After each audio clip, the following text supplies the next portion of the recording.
Hello everyone, hope you all are doing great. So, this is my second PHT mail, and in this mail, they mentioned my batch number that was 6 in the starting of this mail.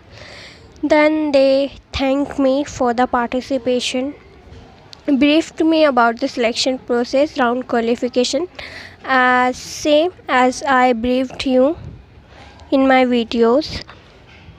Then few details regarding PHT like PHT duration, batch starting date, venue, and so forth. I went there with my training agreement printout, and your printout should be on A4 size sheet.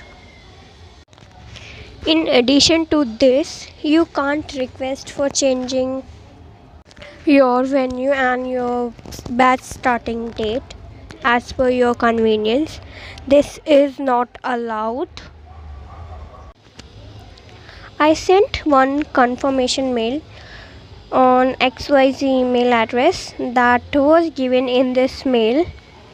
Lastly, it was my training agreement PDF, and I went there with this training agreement printout. So this is all about my second PHT mail. I will try to make one more videos regarding my health checkup, I mean for medicals. So yes, this is it for the video. Stay healthy, stay hydrated. I'll catch you in the next video. Till then, bye bye.